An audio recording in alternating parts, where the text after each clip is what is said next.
Il y a 10 ans, je me suis marié avec la sœur de mon plus cher ami, et notre histoire d'amour puise ses racines dans nos jours innocents de jeunesse.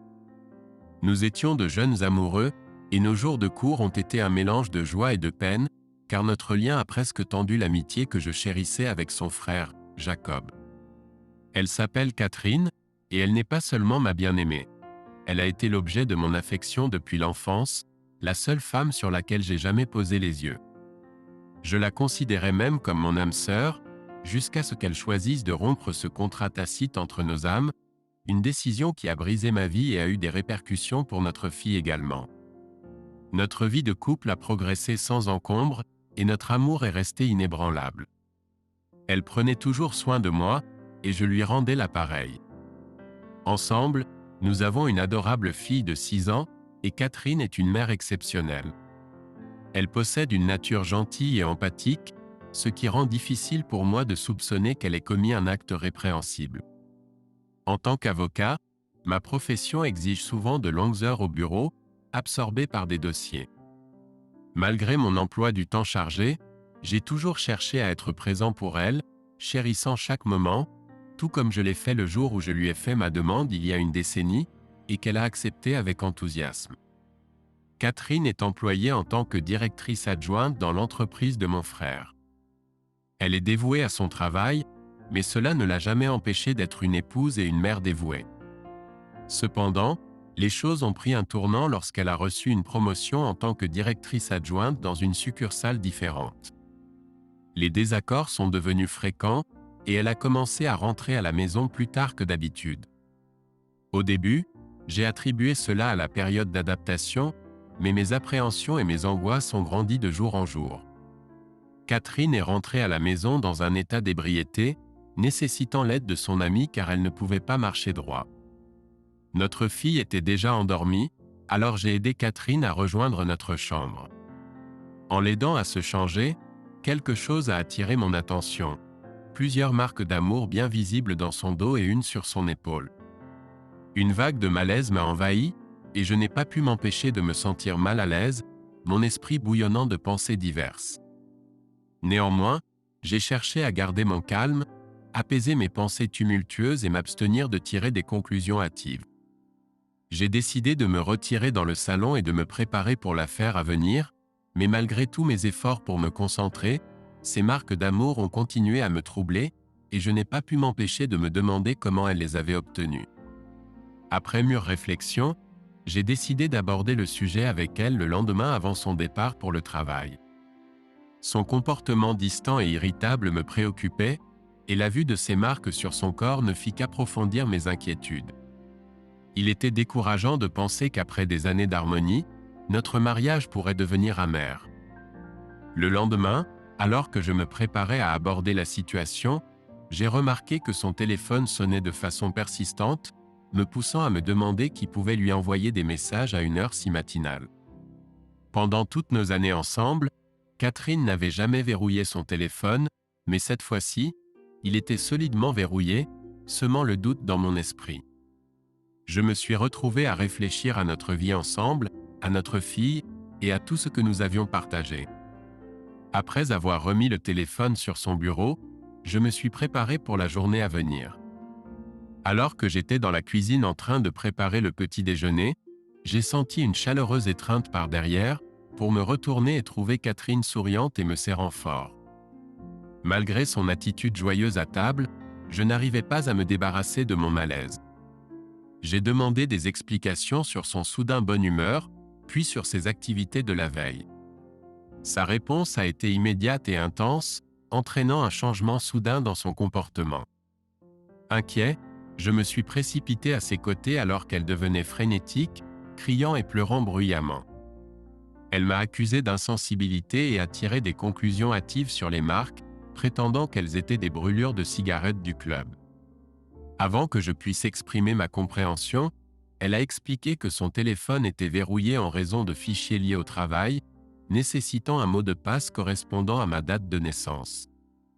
Après cet échange houleux, je me suis rendu au travail, l'esprit rempli d'un tourbillon de pensées. Je voulais me confier à mon frère James, mais la vie privée de notre mariage était un sujet délicat, et je ne voulais pas contrarier davantage Catherine. Alors j'ai décidé de laisser tomber. Le comportement de Catherine me mettait sur les nerfs, et je n'arrivais pas à me débarrasser de mes soupçons. Quand je suis rentré à la maison, notre fille Lily jouait joyeusement avec ses jouets. Cependant, dans la chambre, j'ai entendu Catherine rire et engager une conversation qui semblait plutôt flirtante que amusante. Je me suis approché de la pièce et je l'ai entendu demander « À quel point c'est rouge ?»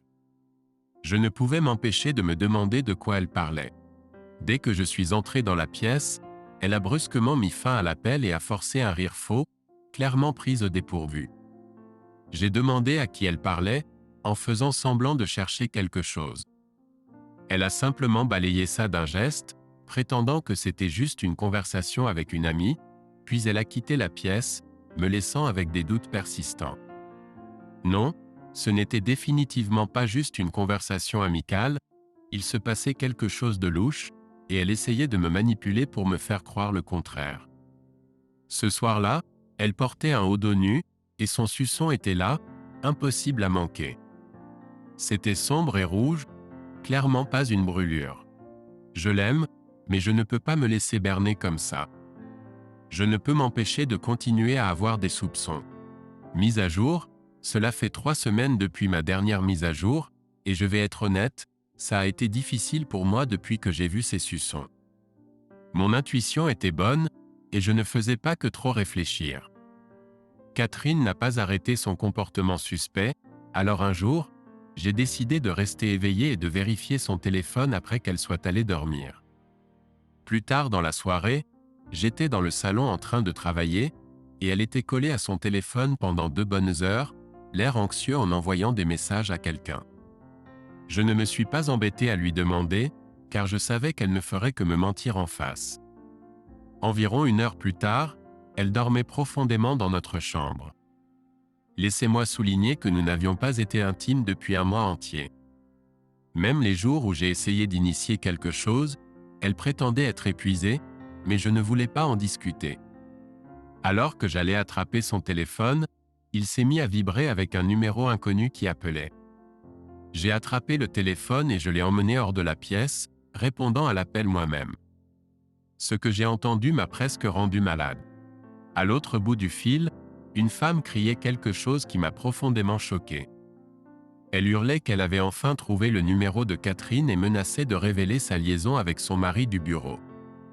Mon cœur s'est enfoncé, mais je me suis composé et j'ai expliqué que j'étais son mari, essayant de désamorcer la situation. Cette femme, nommée Jenny, s'est avérée être la femme de Matthew, un collègue de Catherine au travail. Elle m'a donné son adresse et m'a demandé de la rencontrer, car elle avait quelque chose d'important à partager. Je dois dire, il n'y a rien de pire que d'être trahi par quelqu'un avec qui on a promis de passer sa vie. Tout ce temps, j'avais espéré et prié pour que mes soupçons soient faux.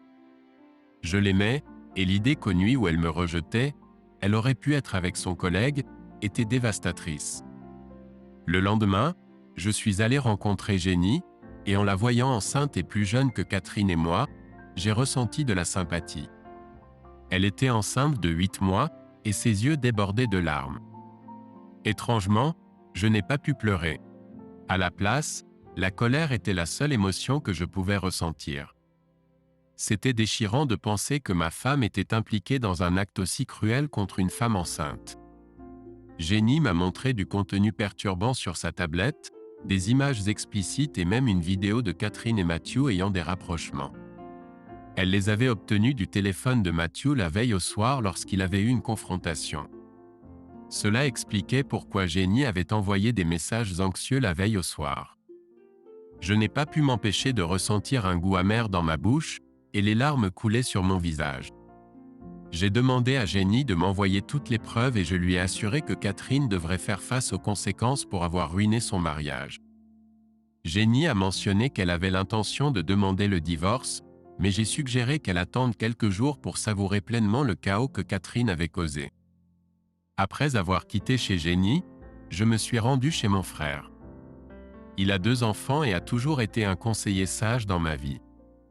J'ai fini par boire pas mal en discutant avec lui jusqu'à ce que je m'endorme.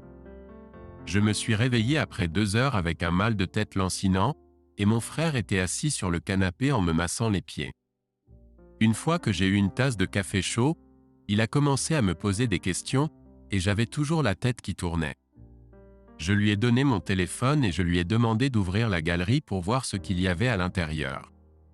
Son expression s'est transformée en dégoût, et il a immédiatement posé le téléphone sur la table. Je lui ai raconté toute la situation, et il m'a fourni des informations supplémentaires. Il s'est avéré que Catherine avait trompé même avant sa récente promotion. Dans son équipe précédente, Matthew était son chef d'équipe, et il semblait qu'il y avait peut-être un lien entre ses actions et son désir de promotion. Je devrais aussi mentionner un aspect de la personnalité de Catherine que j'ai oublié de mentionner plus tôt, c'est sa cupidité. Elle ne cherchait jamais l'argent, car elle gagnait le sien, mais elle avait une faim insatiable de célébrité et de postes plus élevés. Étant donné cela, je n'étais pas entièrement surpris si c'était un facteur motivant dans ses actions.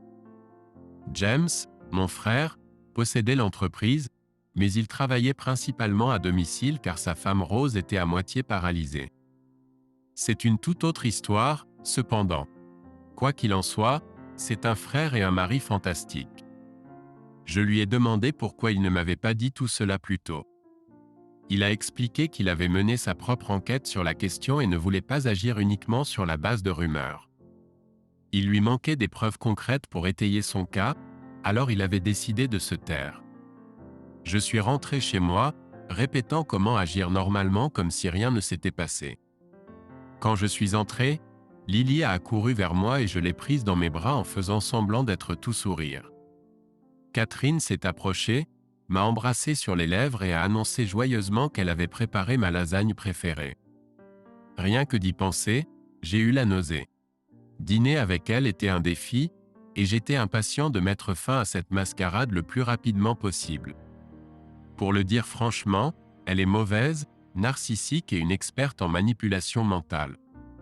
Alors que j'allais entrer dans mon bureau, Catherine m'a pris dans ses bras par derrière.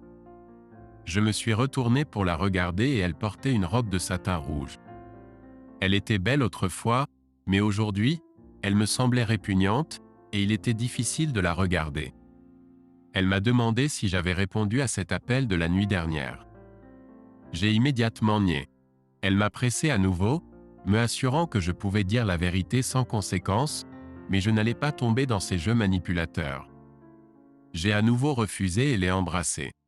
Je suivais sa piste de mensonges et de manipulation mentale, la menant en bateau. Elle m'a poussé sur le lit et a chuchoté à mon oreille que Lily était déjà endormie. Je lui ai demandé si elle se sentait fatiguée comme d'habitude. Elle m'a regardé incrédule et a refusé. J'ai opposé une faible résistance, mais j'ai fini par céder. Je l'ai fait en partie pour l'humilier plus tard. Ça va lui faire mal quand elle réalisera que je savais déjà pour ses tromperies et à quel point ses actions étaient répugnantes. Il s'est avéré être la rencontre la plus passionnée que nous ayons jamais eue, et je n'ai ressenti aucun remords quant à l'impact que cela aurait sur elle. Après tout, elle avait utilisé mes émotions contre moi, alors cette fois, je l'ai utilisée. Une fois qu'elle s'est endormie, j'ai retiré soigneusement mon bras de sous sa tête, quitté la pièce et je me suis dirigé vers mon bureau. Il y avait 3 appels manqués de James. Je l'ai rappelé et il m'a demandé de le rencontrer demain. Apparemment, il y avait quelque chose qu'il ne pouvait pas discuter au téléphone. Je me suis tenu dans la chambre de Lily, contemplant son visage innocent. J'ai ressenti un mélange de colère et de tristesse envers Catherine pour avoir privé notre fille de son enfance et de notre bonheur. Le sommeil m'a fui pendant que je réfléchissais à ce qui m'attendait. Je vous fournirai une autre mise à jour une fois que j'aurai tout trié. Mise à jour. Je m'excuse pour le retard dans la mise à jour de vous tous. J'ai été assez occupé à m'assurer que ma femme fasse face aux conséquences de ses actes et à finaliser les procédures de divorce. Au lieu de fournir des mises à jour régulières, j'ai pensé qu'il valait mieux attendre que tout soit réglé. Donc, le matin, je me suis rendu chez James, et il était au bureau de l'entreprise. Il m'a montré quelque chose sur son ordinateur qui m'a laissé stupéfait.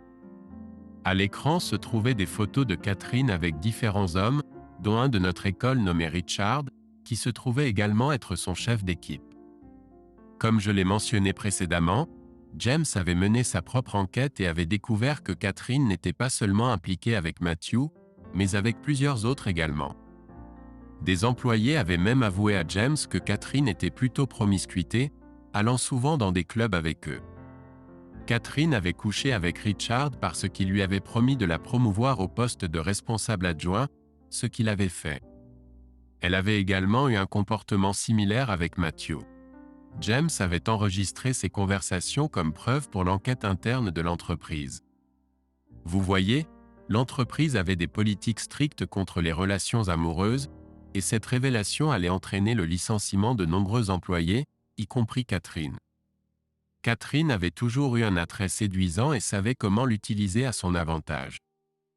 James a envoyé un email à la succursale où Matthew et Catherine étaient employés, exposant essentiellement leurs activités inappropriées. Au milieu de tout cela, je me sentais assez impuissant et incertain quant à ce qu'il fallait faire ensuite. Dès que la succursale a reçu l'email, Catherine a commencé à m'appeler frénétiquement. J'ai répondu à contre-cœur, et elle m'a supplié de rentrer immédiatement à la maison. J'ai informé James à ce sujet et j'ai pris le chemin de la maison. En entrant, j'ai trouvé Catherine en larmes. Elle s'est précipitée pour me serrer dans ses bras, mais j'ai refusé de lui rendre son étreinte. Elle m'a regardé avec les yeux remplis de larmes et a mentionné avoir perdu son emploi sans donner de raison claire. J'ai creusé davantage et elle a commencé à tisser un tissu de mensonges. Je l'ai fermement repoussée et confrontée, menaçant de diffuser la vidéo de sa complicité avec ses collègues sur notre écran de télévision, une vidéo dont j'avais appris l'existence par génie. Elle m'a regardé incrédule et, une fois de plus, a opté pour la manipulation, suggérant que ma préoccupation constante pour le travail l'avait poussée à agir ainsi.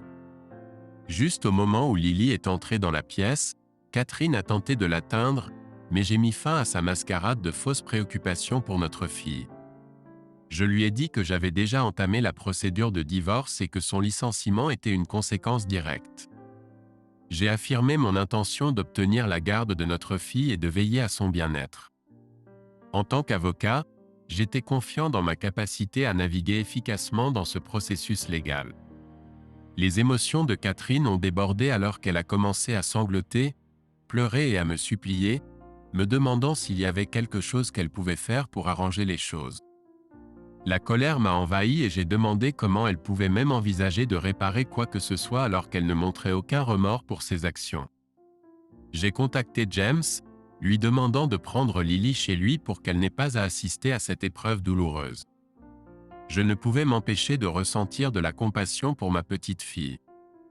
Lorsqu'elle est née, j'avais été rempli d'espoir pour son avenir, et elle avait été bénie avec 2 parents aimants. Ayant grandi avec un seul parent moi-même, j'avais toujours été déterminé à protéger ma fille des mêmes difficultés dans sa vie. J'ai demandé à Catherine si elle voulait informer son frère, Jacob, qui était aussi mon meilleur ami, de notre situation, et elle a réagi avec une terreur pure. Je lui ai remis les papiers de divorce et je l'ai pressé de les signer, mettant ainsi fin à ce chapitre douloureux.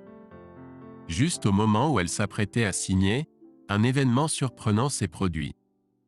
Ma mère, ses parents et son frère sont arrivés, et c'est Jacob qui a proposé un plan pour tenir Catherine responsable de ses actes.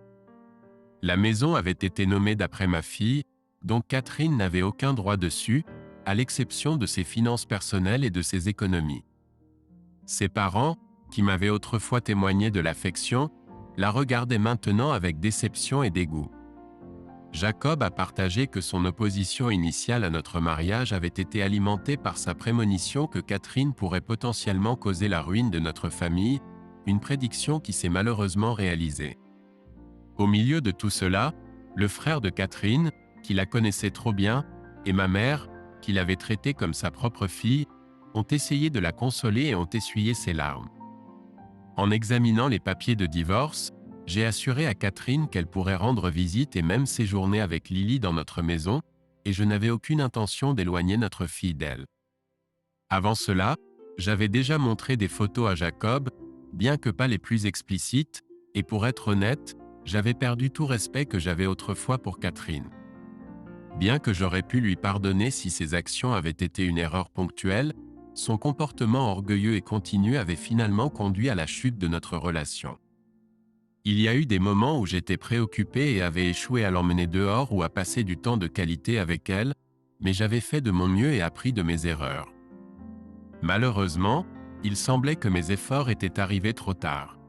J'avais été aveuglé par ses tendances narcissiques, mais je ne pouvais pas oublier ces deux marques de suçon accablantes. Quoi qu'il en soit, peu importe ce qui s'est passé, c'est quelque chose qui ne peut être défait, et je ne peux m'empêcher de regretter la personne qu'elle était autrefois. Ma mère m'a offert un endroit où rester pendant un certain temps, mais j'ai refusé. Je lui ai dit que je resterais ici, et désormais, Catherine vivrait avec moi. Les parents de Catherine étaient furieux et n'ont pas mâché leurs mots durs. Ils étaient des professionnels très respectés dans leur domaine, et elle avait terni leur réputation. D'autre part, Jenny, qui avait également divorcé, a déménagé dans une autre ville pour vivre avec ses parents. La vie après le divorce était difficile à naviguer, mais la satisfaction d'avoir réussi à lui faire perdre son emploi est restée une source de réconfort constante pour moi. Voir les conséquences de ce qui s'était passé était difficile pour Lily, mais elle aimait passer du temps avec sa grand-mère, en s'adonnant à des activités comme jouer et colorier. Parfois, elle se sentait triste car bien sûr, la petite regrettait sa mère. Quant à Catherine, elle a embrassé sa nouvelle liberté pour rencontrer régulièrement différents hommes. Elle rendait visite à Lily tous les jours, mais nous nous croisions rarement car chaque fois qu'elle venait, j'étais déjà dans mon bureau. J'ai parfois aperçu Matthew en train de la déposer pour une semaine, et après cela, c'était quelqu'un d'autre. Ce n'était pas juste des rencontres platoniques, elle échangeait des baisers appropriés avec eux après être sortie de la voiture. Avait-elle toujours été comme ça? J'étais trop aveugle pour le voir et honnêtement les gars, j'ai l'impression d'avoir échappé à une balle. Après 14 ans ensemble, je suis encore sous le choc, et si ce n'était pas à cause de la rupture de communication, je n'aurais peut-être jamais découvert la vérité. Cela fait un mois maintenant, et j'ai été absorbé par mes affaires légales et tout. Nous nous sommes croisés de temps en temps et avons échangé des salutations, mais je n'arrive pas à me débarrasser de ce sentiment de vide et de tristesse. J'ai même dû recourir à des médicaments pour la dépression et l'anxiété. Catherine, quant à elle, semble aller mieux que jamais. Elle ne montre aucun remords et continue ses actions. Cependant, elle fait face à une humiliation occasionnelle de la part de nos amis communs, ce qui me satisfait secrètement. En fin de compte, je la considère comme une leçon précieuse dans ma vie, une leçon qui a permis aux autres de voir la vraie Catherine derrière son masque. Ses parents se sont retournés contre elle, et elle peine à trouver un emploi, ne faisant face qu'à l'humiliation de ceux qui étaient nos amis. Pourtant, elle reste obstinément fière et continue ses manières. Avant tout, mon seul souhait est le meilleur pour ma fille. Une enfance heureuse et un avenir radieux rempli d'amour. Passons maintenant à une autre histoire. Restez à l'écoute et plongeons-y.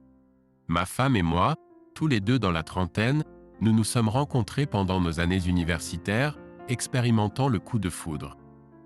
Ce n'est qu'à notre dernière année que nous nous sommes retrouvés dans le même groupe de thèse, malgré le fait d'avoir fréquenté une grande école avec des filières différentes, ce qui nous avait empêchés de nous croiser plus tôt.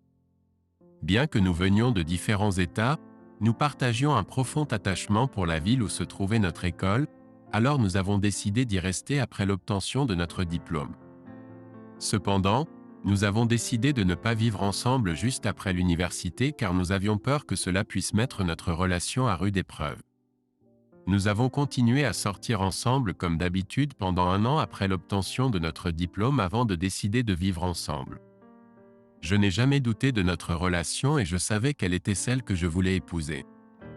À l'âge de 25 ans, je lui ai fait ma demande en mariage, ce qui a surpris beaucoup de nos amis de l'université.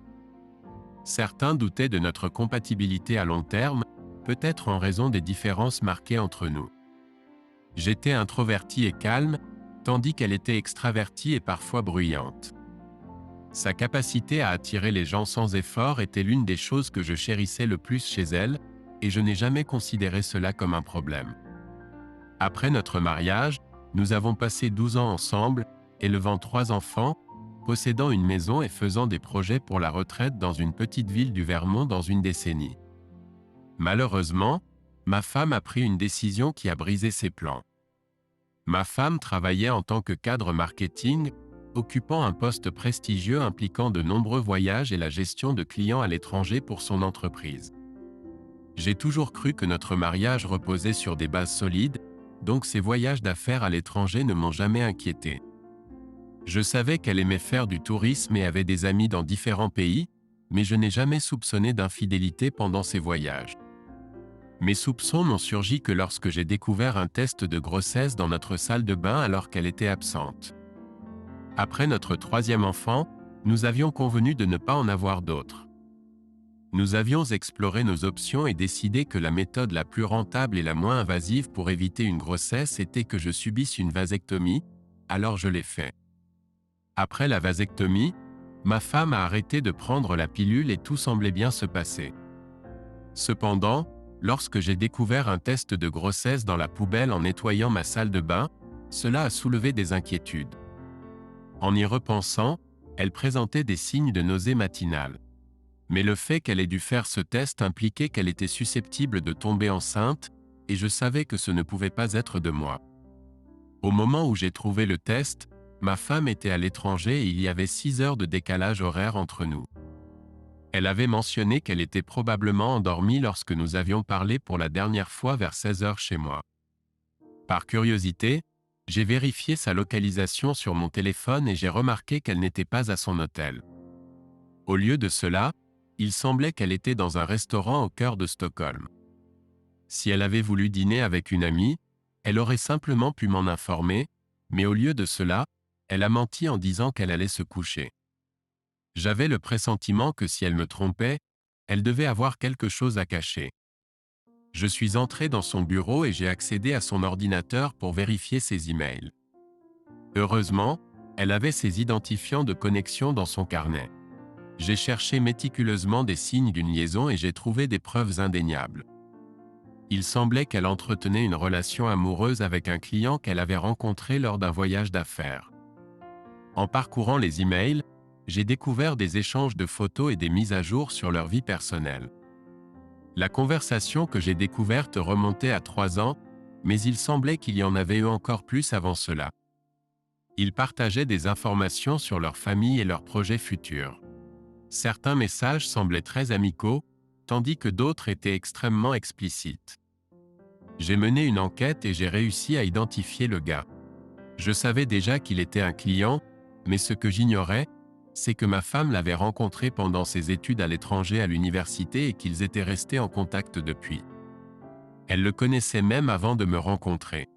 Tous les deux ont continué leur vie respective, leur famille et leur travail, mais chaque fois que l'occasion se présentait, ils se rencontraient pour des moments intimes. J'ai passé toute la nuit à explorer l'histoire approfondie qu'ils avaient ensemble, essayant de reconstituer tout. Cela m'a bouleversé. J'aimais ma femme plus que tout, et elle m'avait caché un secret si important tout ce temps. J'avais l'impression de ne même pas connaître la personne à qui j'étais marié, et je voulais mettre fin à la relation. Il était hors de question que je reste avec quelqu'un qui pouvait mentir comme ma femme l'avait fait. J'ai immédiatement contacté un avocat en divorce le matin et je lui ai envoyé tous les documents que j'avais rassemblés, y compris des captures d'écran de l'ordinateur de ma femme. En plus de ce que j'avais déjà découvert, j'ai découvert quelques secrets commerciaux intrigants entre ma femme et son partenaire adultère que je pensais que son patron devrait connaître. En gros, ces voyages à l'étranger étaient complètement inutiles. Elle créait de faux voyages au travail et utilisait les fonds de l'entreprise pour les payer. J'ai trouvé des conversations privées où elle et l'autre homme planifiaient leur rendez-vous et trouvaient des excuses plausibles pour le travail. C'était juste une autre couche de tromperie de la part de ma femme. Je n'ai pas confronté ma femme quand j'ai découvert tout cela. Au lieu de cela, j'ai décidé d'attendre son retour à la maison. Cependant, quand elle m'a envoyé un SMS avant son vol de 13 heures de retour à la maison, j'ai eu soudain l'idée de tout lui révéler alors qu'elle était complètement inconsciente. J'ai contacté son patron et je lui ai transmis toutes les preuves. Il a été choqué par l'information et m'a dit qu'il en discuterait avec d'autres pour recueillir plus d'informations. Pendant ce temps, j'ai préparé quelques sacs pour moi et les enfants et je suis parti chez ma mère. Nous ne serions pas à la maison quand ma femme rentrerait. Plus tard dans la journée, j'ai couché les enfants et j'ai attendu avec impatience les appels de ma femme lorsqu'elle réaliserait exactement ce qui se passait. Vers 1 heure du matin, j'ai reçu des dizaines de messages et d'appels de sa part, insistant pour que nous devions parler. Elle m'a demandé où j'étais avec les enfants, et tout ce que j'ai fait a été de lui répondre que je divorçais d'elle, et que les enfants étaient en sécurité avec moi et leur grand-mère. Elle a fini par venir à la maison en exigeant de voir les enfants alors qu'ils dormaient, provoquant une scène. Je lui ai montré les enfants pour qu'elle sache qu'ils allaient bien, puis je lui ai dit qu'elle devait partir. Je lui ai conseillé de prendre un avocat pour le divorce et de se préparer à ce que son patron avait prévu pour elle. Elle m'a dit que je n'avais pas le droit de fouiller dans ses affaires personnelles comme je l'avais fait, et qu'elle prévoyait de me poursuivre en justice. Je n'étais pas sûr de la façon dont quelque chose comme ça se passerait, mais j'ai pensé que j'en discuterais quand même avec mon avocat pour le divorce. D'après ce que je comprends, quelque chose de similaire s'est produit avec son partenaire à l'étranger. J'ai envoyé des informations à son employeur sur l'abus du temps et des fonds de l'entreprise. Je ne les connaissais pas personnellement, mais je suivais sa femme sur les réseaux sociaux pour voir s'il y avait des mises à jour. Elle a fini par le quitter.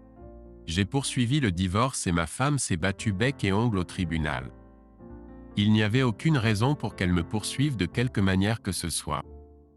En plus du divorce, son ancien employeur a porté plainte contre elle pour détournement de fonds de l'entreprise. Il semble qu'elle devra payer une amende importante, mais elle n'aura probablement pas à purger une peine de prison. Cependant, la poursuite pour détournement de fonds a joué en ma faveur lors de l'audience pour la garde des enfants. Maintenant, je vis une vie heureuse sans elle. C'était douloureux au début, et cela a demandé beaucoup d'ajustements, mais je réalise maintenant qu'elle n'était pas la personne que je pensais. La femme que j'ai épousée ne m'aurait jamais traité comme elle l'a fait. Je suis soulagé d'avoir découvert sa véritable nature et de l'avoir quittée quand j'en ai eu l'occasion. Ma femme et moi étions mariés depuis 8 ans, et nous avions 2 enfants ensemble. J'avais un amour profond pour elle et j'aurais tout fait pour la rendre heureuse. Cependant, elle a fini par détruire notre famille. Nous nous sommes rencontrés au départ via une application de rencontre et avons commencé à nous voir peu de temps après avoir matché. Nous avions tellement de points communs et nous nous sommes tout de suite bien entendus, donc il était logique d'explorer où notre relation pourrait nous mener. Les choses ont pris une tournure sérieuse lorsqu'elle est tombée enceinte de notre premier enfant. La nouvelle a semblé accélérer notre relation, mais aucun de nous n'était contrarié. Nous étions excités et profondément amoureux. Ma femme a donné naissance à notre belle-fille, et nous n'aurions pas pu être plus heureux. Après la naissance de notre fille, nous avons décidé de nous marier et avons finalement emménagé dans une jolie maison. L'ordre dans lequel nous avons fait les choses a pu sembler peu conventionnel, mais cela semblait fonctionner pour nous, du moins je le croyais. Les premières années de notre mariage ont été difficiles. Nous n'étions ensemble que depuis environ 6 mois quand elle est tombée enceinte, donc nous ne nous connaissions pas vraiment bien. À l'époque, nous ne vivions même pas ensemble. Notre proximité a mis en lumière de nombreuses différences de personnalité entre nous. J'étais toujours extraverti, plein d'énergie, voulant saisir chaque opportunité et vivre pleinement. Ma femme, en revanche, était réservée et aimait se détendre. Par moments, j'avais l'impression d'avoir trop d'énergie pour elle. Nous avions parfois des disputes, mais nous les résolvions toujours de manière amicale et avention. Je croyais que la communication efficace était un aspect fort de notre relation. Dans les situations où nous ne pouvions pas résoudre immédiatement une dispute et que l'un de nous était contrarié, ma femme allait chez sa sœur et passait la nuit là-bas. Je savais qu'elle avait besoin de se défouler et d'exprimer ses sentiments, et le lendemain matin, elle rentrait et nous avions une conversation. Tous ces sentiments sont devenus plus prononcés après la naissance de notre deuxième enfant. Permettez-moi d'être clair, j'adore mon fils plus que tout, mais s'occuper d'un nouveau-né était incroyablement difficile. Il restait éveillé toute la nuit, pleurait, et il fallait des heures pour le faire dormir. Toute la maisonnée était privée de sommeil et constamment sur les nerfs pendant le premier mois après son arrivée à la maison. Malheureusement, nous avons fini par trouver comment le calmer et retrouver un peu de normalité. Je déteste dire cela car cela pourrait sembler être un stéréotype toxique, mais ma femme est restée à la maison pour s'occuper des enfants et travailler 70 heures par semaine. Souvent, quand notre fils pleurait, je privilégiais le fait de dormir autant que possible pour le travail. J'avais supposé que ma femme s'occuperait principalement de lui. Beaucoup de mois s'étaient écoulés depuis que c'était un problème, et je n'avais même pas réalisé que c'était quelque chose que ma femme gardait toujours en elle. C'était une rancune qu'elle avait contre moi, à mon insu, et elle ne pouvait pas la laisser partir. Une nuit, nous avons eu une dispute banale, et elle a ressorti tous les problèmes passés. Elle s'en est servie contre moi, me faisant sentir comme un père négligent et un mauvais partenaire pour ne pas m'occuper de notre fils qui pleurait la nuit.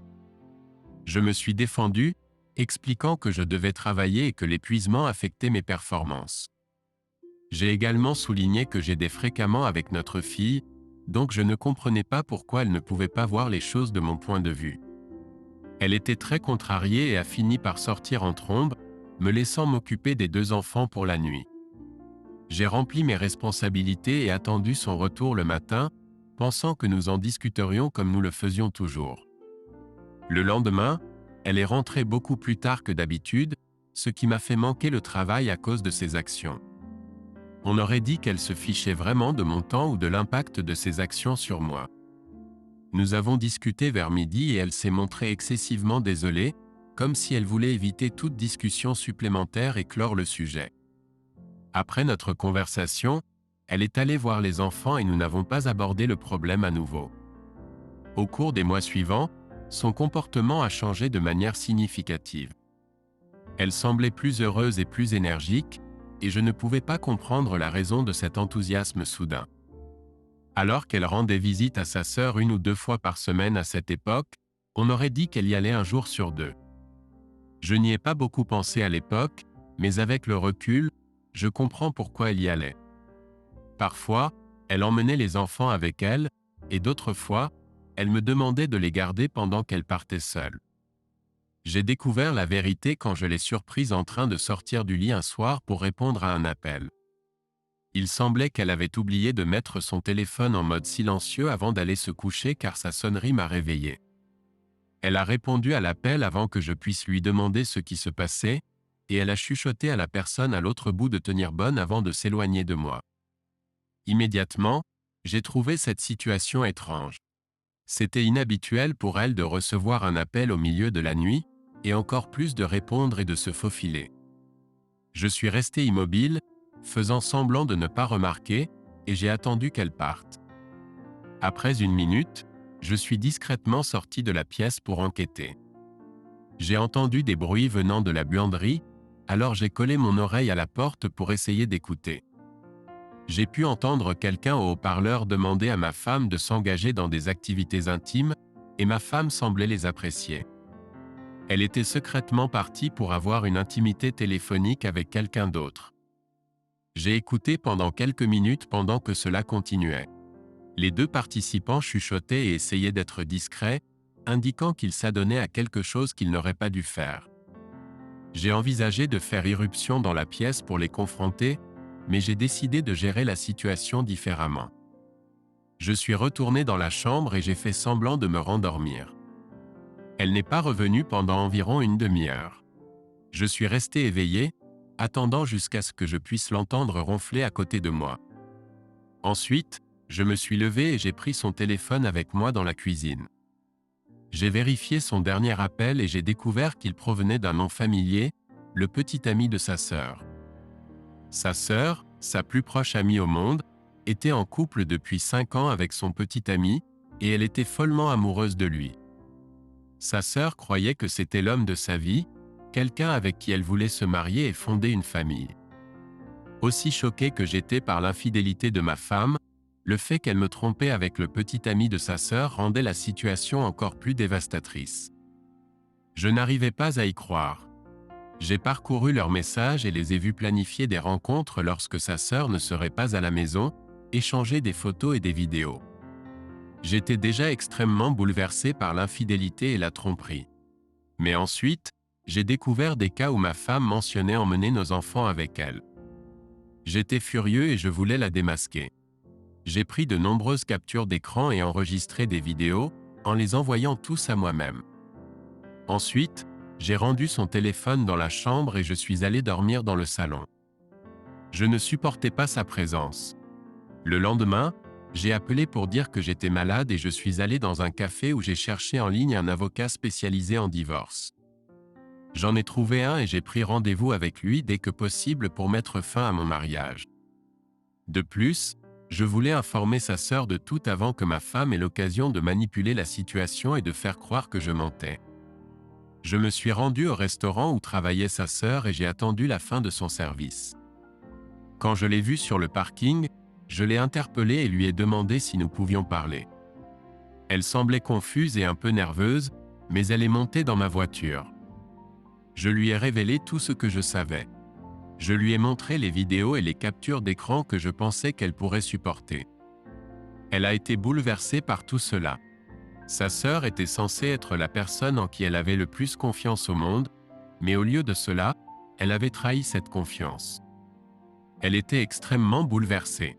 Après s'être reprise, je lui ai demandé ce qu'elle voulait faire, et elle a immédiatement dit qu'elle allait virer son petit ami de la maison.